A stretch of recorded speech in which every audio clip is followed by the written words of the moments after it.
ആഗ്രഹങ്ങളെ പറ്റിയായിരുന്നു 2 വീഡിയോസ് ഞാൻ തന്നിരുന്നത്. ഓരോരുത്തരുടെ അനുഭവങ്ങളിൽ ചേർന്ന ആഗ്രഹങ്ങളാണ്. എൻ്റെയും അനുഭവങ്ങളിൽ വരുന്നത്. ഒരുപാട് വർഷങ്ങൾക്ക് മുമ്പ്, അതായത് നമ്മുടെ കേരളത്തിലേക്ക് അധികം മോട്ടിവേഷൻ ക്ലാസ്സുകളില്ലായിരുന്ന കാലത്ത് മോട്ടിവേഷൻ നടത്തിയിരുന്ന ഒരു വ്യക്തിയാണ്. പിന്നീട് അങ്ങോട്ട് ആരും തലോടാനും വളർത്താനും നൽകാനും ഇല്ലാതായപ്പോൾ അതൊക്കെ താഴോട്ട് പോയി. പിന്നെ ജോലിയോട് ബന്ധപ്പെട്ടും അങ്ങനെയായിരുന്നു. ഇന്നും ആഗ്രഹങ്ങളിലേക്കാണ് ഞാൻ വരുന്നത്. ഏവർക്കും നമസ്കാരം. എല്ലാവരെയും ദൈവം അനുഗ്രഹിക്കട്ടെ എന്ന് പറഞ്ഞുകൊണ്ട് പുതിയൊരു എപ്പിസോഡിലേക്ക് നിങ്ങളേവരെയും സ്വാഗതം ചെയ്യുകയാണ്. ആഗ്രഹങ്ങൾ കുതിര പോലെയാണ്. യാചകർ അതിൽ സഞ്ചരിക്കും എന്നാണ്. ഇത് എൻ്റേതല്ല, ഒരു സ്കോട്ടിഷ് ചെറിയ റൈമാണിത്. ഇതിന് ഒത്തിരി വേർഷൻസ് പലരും നൽകിയിട്ടുണ്ട്. ആഗ്രഹങ്ങൾക്ക് കടിഞ്ഞാണിട്ടില്ലെങ്കിൽ പിടിച്ചാൽ കിട്ടില്ലെന്നാ പറയുക. അതായത് കുതിരകളെ പോലെ പായും എന്നാണ് പറയുക. യാഥാർത്ഥ്യ ബോധമില്ലാതെ, കണ്ണും കാതുമില്ലാതെ അവർ പായും. യാചകർക്ക് പോലും ആഗ്രഹങ്ങൾക്ക് കടിഞ്ഞാണില്ലാതാവുമെന്നാണ് പറഞ്ഞത്. 2 വേർഷനുകളാണ് പൊതുവെ പറയപ്പെടുന്നത്. ഒന്ന്, യാചകൻ ചിന്തിക്കുകയാണ്, ഇനി കുതിരപ്പുറത്തിരുന്നു കൊണ്ട് യാചിക്കാനായി പോകാമെന്ന്. അപ്പോൾ അതേപ്പറ്റി മറ്റുള്ളവർ ചിന്തിക്കുന്നത് എന്താകും?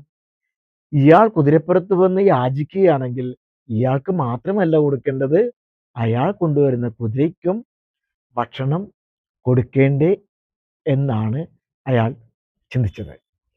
ഓരോരുത്തരുടെയും തലത്തിൽ ആണ് ചിന്തകൾ മുളക്കുന്നത്. അവരുടെ ചിന്തകൾ ഫാൻറ്റസികളൊന്നുമില്ല, യാഥാർത്ഥ്യം മാത്രമേ ഉള്ളൂ. എന്നാൽ പ്രായോഗികമായ അവബോധം അവിടെ ഈ 2 വേർഷൻസിലും നാം കാണുന്നില്ല. നമ്മുടെ നാട്ടിലെ 2 സ്നേഹിതരിലേക്ക് ഞാൻ വരികയാണ്. അതായത് കൊച്ചിയിലുള്ള ഫോർട്ട് കൊച്ചി, നസ്രത്ത്, സൗദി, അങ്ങനെ കടലോര പ്രദേശങ്ങളിലുള്ള 2 സ്നേഹിതന്മാരുടെ കാര്യമാണ് പറയുന്നത്. ഇവര് വെളുപ്പിനാണ് അവര് വെളിക്കിറങ്ങുന്നതാണ് സാധാരണ പറയുക.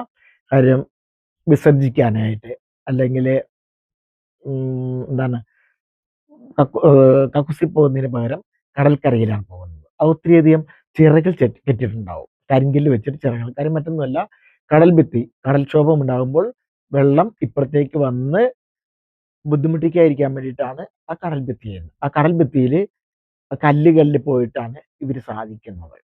അപ്പം അങ്ങനെ ഇവർ 2 പേരും ഒരുമിച്ച് വെളുപ്പിനെ പോകുന്ന വഴി ഒത്തിരി കാര്യങ്ങളൊക്കെ അവർ പറയും. അതുപോലെ തന്നെ അവർ കടൽക്കരയിൽ ഇരുന്ന് ഇങ്ങനെ വിസർജിക്കുമ്പോഴാണ് ഒത്തിരി കാര്യങ്ങൾ ചിന്തിക്കുന്നത്. ചിലർ പറഞ്ഞിട്ടില്ലേ, ബാത്റൂമിലാണ് പലരുടെയും ചിന്തകൾ വരുന്നതെന്ന്. അപ്പം അതുപോലെ അവരും അങ്ങനെയാണ്.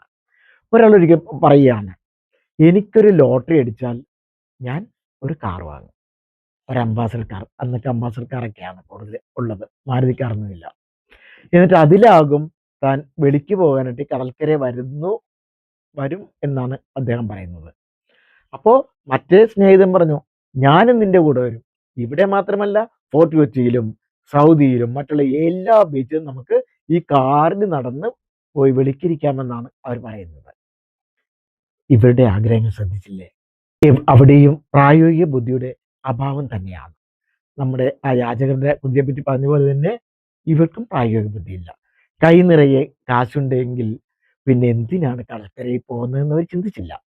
വീട്ടിലൊരു വാഷ്റൂം, ഒരു ലാട്രിൻ, ഒരു കക്കൂസ് പണിതാൽ പോരെ? ചിലരെങ്കിലും തങ്ങളുടെ ചുറ്റുപാടുകളോടും സ്ഥലങ്ങളോടും അവരുടെ കഴിവുകളോടും ചേർന്നാകും ആഗ്രഹിക്കുന്നത്, സ്വപ്നം കാണുന്നതും. പുറത്തേക്ക് ആഗ്രഹിക്കുന്നവരും സ്വപ്നം കാണുന്നവരും അതെല്ലാം പ്രായോഗിക തലത്തിലേക്കും അതോടൊപ്പം വിജയിക്കുന്നവരും ഒത്തിരി പേരാണ്. ഒരു പഴഞ്ചൊല്ലുണ്ട്, ആഗ്രഹം ഗർഭം ധരിച്ച് പ്രതീക്ഷയെ പ്രസവിക്കും എന്നാണ്. അതെ, ആഗ്രഹങ്ങളെ തങ്ങളുടെ വയറിലല്ല, അവർ മനസ്സിലാണ്, തലച്ചോറിലാണ് ഗർഭം ധരിക്കുന്നത്.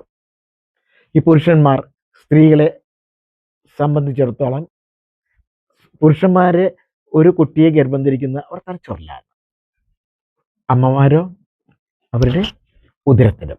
അതായത് പുരുഷന്മാരുടെ ചിന്തകളിലാണ് ആ കുഞ്ഞ് ജനിക്കുന്നതെന്നാ പറയുക. അവർ പ്രതീക്ഷകളുടെ ഇപ്പോ ഇങ്ങനെ ചിന്തിക്കുന്നവര്, അതായത് ആഗ്രഹങ്ങളിൽ പ്രതീക്ഷകളോട് ചേർത്ത് വയ്ക്കുന്നവരെ അവര് പ്രതീക്ഷകളുടെ ചിറകിൽ കയറി ലക്ഷ്യസ്ഥാനത്തിലേക്ക് എത്തും. നമ്മുടെ ഒരു ജില്ലാ കളക്ടർ ഒരു വേദിയിൽ താൻ പിന്നിട്ട വഴികളെ പറ്റി പറയുന്നുണ്ട്, ഒരു ആലപ്പുഴ ജില്ലാ കളക്ടർ. അദ്ദേഹത്തിന്റെ ഡീറ്റെയിൽസ് ആയിട്ട് ഞാൻ അടുത്തൊരു എപ്പിസോഡിൽ തരാം. അവിടങ്ങളിൽ ലക്ഷ്യത്തിലേക്ക് എത്താൻ ആഗ്രഹത്തോടൊപ്പം ചേർത്ത് വെച്ചത് കഠിനമായ പ്രയത്നങ്ങളും അധ്വാനങ്ങളും കൂടിയാണ്. തീർച്ചയായും അതിയായ ആഗ്രഹത്തിന് കഠിനമായ പ്രയത്നവും വേണം. ഇത് രണ്ടും വേർപിരിയാത്ത ട്വിൻസ് തന്നെയാണ്.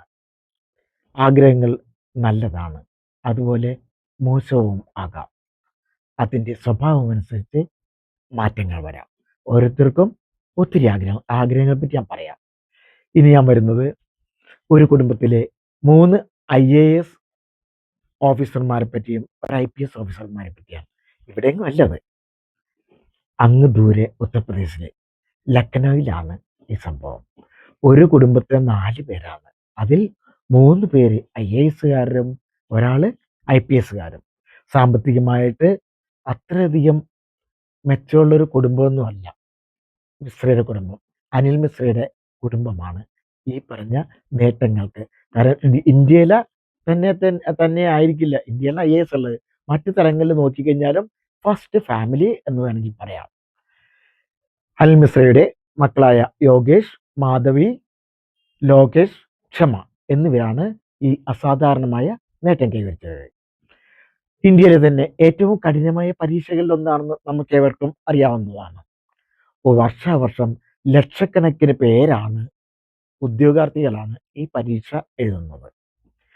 ഒരു കുടുംബത്തിൽ നിന്ന് ഒരു കുട്ടി പോലും ജയിക്കുന്നത് വളരെ വിരളമാണ്, അല്ലേ? ഇപ്പൊ നമ്മളെ സംബന്ധിച്ചിടത്തോളം വളരെ റെയറാണ് IASല് ഒരു വീട്ടിൽ നിന്ന് ഉണ്ടാകുന്നത്, ഒരു നാട്ടിൽ നിന്നായിരിക്കും വരാറുള്ളത്. എന്നാൽ ഇവിടെ ഒരു കുടുംബത്തിൽ നിന്നാണ് 3 IASകാരും ഒരു IPSകാരനും ഉണ്ടായത്. ഏറ്റവും വലിയ നേട്ടമായാണ് കണക്കാക്കുന്നത്. ഉത്തർപ്രദേശിലെ പ്രതാപ്ഗഡിലെ ഒരു കുടുംബത്തിലെയാണ് ഇവര്. സാമ്പത്തിക ബുദ്ധിമുട്ടുകളുടെ കാര്യം ഞാൻ പറഞ്ഞിരുന്നല്ലോ. മക്കളുടെ വിദ്യാഭ്യാസത്തിന് വേണ്ടിയിട്ട് അദ്ദേഹം നീക്കിവെക്കുകയും അദ്ദേഹം നൽകിയ പ്രാധാന്യവുമാണ് അദ്ദേഹത്തെ ഈ മക്കളുടെ ഉയർന്ന വിദ്യാഭ്യാസത്തിലേക്ക് എത്തിച്ചതും. ഇപ്പൊ നമ്മളെ സംബന്ധിച്ചുള്ള ഇവിടെ ഇംഗ്ലീഷ് മീഡിയത്തിൽ പഠിച്ചാൽ മാത്രമേ IAS കിട്ടൂ, എഞ്ചിനീയറിംഗ് കിട്ടൂ, അല്ലെങ്കിൽ മെഡിക്കൽ കിട്ടൂ എന്നൊരു ധാരണ പൊതുവെയുണ്ട്. എന്നാൽ ഇവര് പഠിച്ചത് മലയാളം മീഡിയം പോലെ തന്നെ ആ ഉത്തർപ്രദേശിലെ ഇംഗ്ലീഷ് മീഡിയത്തിലല്ല, ഹിന്ദി മീഡിയത്തിലാണ് അവർ പഠിച്ചത്. മലയാളം മീഡിയം പോലുള്ള തന്നെയുള്ള ഹിന്ദി മീഡിയത്തിലാണ് അവർ +2 വരെ പഠിച്ചത്. 4 പേരും ലക്ഷ്യബോധവും അധ്വാനിക്കാനുള്ള മനസ്സുമുണ്ടായവരാണ്. ഏത് പ്രതിസന്ധിയെയും മറികടക്കാമെന്ന് അവർ ഇതിലൂടെ തെളിയിക്കുകയാണ്. സാധാരണ കുടുംബങ്ങളിൽ നിന്നുള്ള ആയിരക്കണക്കിന് സിവിൽ സർവീസ് ഉദ്യോഗാർത്ഥികൾക്കാണ് ഈ പ്രചോദനം ഉണ്ടായത്. അനിൽ മിശ്രയുടെ കുടുംബത്തിന്റെ ഈ കഥ. നമ്മുടെ മുൻ പ്രസിഡന്റായ APJ അബ്ദുൽ കലാം പറയുന്നത് പോലെ സ്വപ്നം കാണാൻ നമ്മുടെ മക്കളെ പഠിപ്പിക്കണം എന്നാണ് പറഞ്ഞിരിക്കുന്നത്. അവർക്ക് അവരുടെ സ്വപ്നങ്ങൾക്ക് നിറങ്ങൾ നൽകണം, അവരുടെ സ്വപ്നങ്ങൾക്ക് ചിറകുകൾ നൽകണം എന്നാണ് പറഞ്ഞത്. അങ്ങനെ അഗ്നിച്ചിറകുകളുള്ള ഒത്തിരി പേരെ കാണാനാകും. നമ്മളും സ്വപ്നങ്ങൾ കണ്ടു തുടങ്ങണം, പ്രതീക്ഷകൾ വേണം, ആഗ്രഹങ്ങളും ഉന്നതിയിലേക്ക് ഒരുപാട് ഉയരങ്ങളിലേക്ക് നന്മയുടെ ചിറകാൽ നമ്മൾക്കും പറന്നു കയറാം. ഒത്തിരി നന്ദിയോടെ, ഒത്തിരി സ്നേഹത്തോടെ നമസ്കാരം. ഏവരെയും ദൈവം സമൃദ്ധമായി അനുഗ്രഹിക്കട്ടെ. മറ്റൊരു ആഗ്രഹവുമായി അടുത്ത വീഡിയോയിൽ കാണാം. എല്ലാവർക്കും ഒത്തിരി നന്ദി.